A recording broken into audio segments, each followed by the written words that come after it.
And we are back on Big Board Sports and joined by ESPN baseball analyst Tim Kurkjian on Big Board Sports 104.5, the Team ESPN Radio here in Albany. Tim, Roger Weiland, Brian Mariano, good morning. How are you, fellas? We're doing great, Tim. And is this a downtime for you? Do you get to relax a little bit, maybe watch some college football, some NFL, or just that's never the case? Well, I should be relaxing. I'm not real good at that. When you know that Ohtani's coming and that Stanton's going to get traded and then Jake Arrieta's going to sign a big deal, it's never easy to relax. But it has been a relatively quiet November, which just explains it's going to be some sort of nuclear December. So we have a lot of work to do coming up. Hey, you brought up Ohtani. Where is he going to end up, and is it going to be with the Yankees? The honest answer is I have no idea where he's going to end up, because this is such an interesting case, because virtually every team will make a run at him, but the team probably in the best position will be the Texas Rangers. They have a history with Yu Darvish, of course, and they have the most money to spend in the international pool. But that doesn't mean he's definitely going there. And do the Yankees have a shot at him? Of course. And I think so many other teams will look into creative ways to get him signed, because he's got a chance to be not just a really good pitcher in the big leagues, but he could also be a hitter in some form or fashion. Yeah, I read some quotes from CC Sabathia where he was asked about that, and then CC said, good luck, basically good luck on that. That's not going to be so easy to do, but it sounds like this kid has enough talent where he can pitch, and then he's also going to be a really good hitter. Yeah, someday we're going to have a two-way player, and frankly, I don't see why we can't start it now. But with as easily as it is for pitchers to get injured these days, the perfect way to get hurt is to be swinging a bat as hard as you can 5 times a game as a DH, or even playing the outfield, which I can't imagine happening. But I think you have to take advantage of this guy's talent and see how good he is.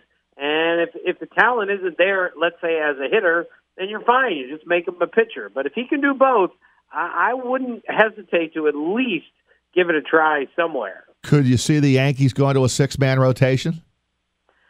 Well, that would be tricky. 6-man is, but with as many guys that get hurt today, maybe 6-man is not a bad idea. I think all sorts of things are up in the air on how we handle our pitchers. So my guess is they'd like to keep it at 5, but Ohtani, of course, could change everything if it works out. Tim, we've now gone into the end of November and maybe the start of early December without a manager for the Yankees. Are you shocked on how long this has taken? It's been almost a month since they've gotten rid of Joe Girardi, and still we're just kind of combing through all of these available options. You know, I'm really not shocked. I mean, this is unusual, highly unusual to get nearly to December without a manager. I understand that, but you know, they weren't even sure Joe Girardi wasn't coming back, and they had to make sure that they did the right thing there.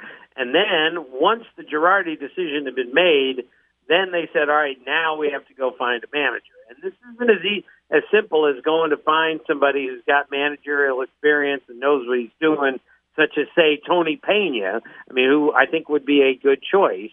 The Yankees, like so many teams, are looking for a different type of manager, and you know, managerial experience is not a necessity, but people skills are, and so is being able to handle the media, and so is being able to embrace analytics. There is so much more that managers are asked to do today, and this is the Yankees saying, this guy's going to be our manager during some great years here. We have to pick the right guy. So I'm not shocked that they're taking their time on this, because this is a really big decision. So out of the 5 or 6 guys that have been interviewed, and I guess the latest will be Carlos Beltran, how when you look at that list, who do you like? Well, this is a little tricky because I'm hopelessly biased here, but I think Aaron Boone would make a really good manager, and I've thought that for years, because everything I just lined up there is what he's good at. He's great at talking to people. He's great at communicating with people. He would be really good with the media. He would embrace sabermetrics. And, of course, he played in New York, got a really big hit in New York, so he knows what that experience is like. Also, he's been really good, and at times he's been really bad. He comes from a great pedigree. So of all the guys on the list, and there are some really good ones, I could build a similar case for almost anyone else out there, but I really like at least the thought of giving Aaron Boone a shot to do something like this.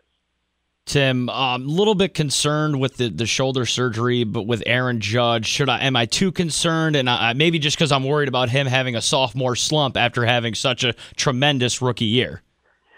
Yeah, I don't think the shoulder, at least I'm told, the shoulder isn't anything that is going to affect him once spring training rolls around. And I think it's good that they got this done as quickly as possible, because I know in July of last year it was really bothering him. Now, a sophomore slump is certainly possible for anyone trying to play this game. That's how difficult it is. And if he undergoes a terrible slump, I wouldn't be surprised at all. However, what he proved not once but maybe 3 times in 2017 is he can hit a terrible patch and then figure out how to get out of it. And that's very encouraging. That just shows that he understands what this is all about. He understands the art of hitting, and he can figure out the adjustments he has to make after the pitchers make the adjustments on him. Talking to Tim Kurkjian, ESPN baseball analyst. Tim, now we had some issues with protective netting throughout the season, and that incident that happened at Yankee Stadium, and a lot of rule changes have been proposed, the 20-second pitch clock. What, out of anything you've heard from the baseball meetings in November, what do you think will stick for this season? Well, I think we're going to see more protective netting, and I know I speak from a different area because I watch most of my games from the press box, but I would put netting as far down the lines as possible and protect as many people as possible. I just cringe when I see a ball go in the stands in any ballpark, and it's only a matter of time before somebody really, really gets hurt. So I would love to see netting up. I think we're going to see more of that, but I don't think it's going to be, hey, every team has to go to right here with your netting. It's a rule. I don't think we're going to get to that point. As for a pitch clock, I wouldn't be surprised if we saw one in 2018. They're going to do everything they can to speed up the game, and they're going to look at all sorts of options, and I understand all of that. But let's understand also, with 16.5 strikeouts per game and 30% of all outcomes being a walk or a strikeout, and with all the home runs are hit, those are time-consuming plays, and I just don't see, even with some speed-up rules, how we're going to get the game to go a whole lot faster when the way the game's played is there are a lot of walks and a ton of strikeouts. Tim, you're the best, man. We appreciate a few minutes. Happy holidays to you, and I hope you get a little bit of downtime, maybe watch some college football, some NFL, something other than baseball. Okay, thanks, fellas.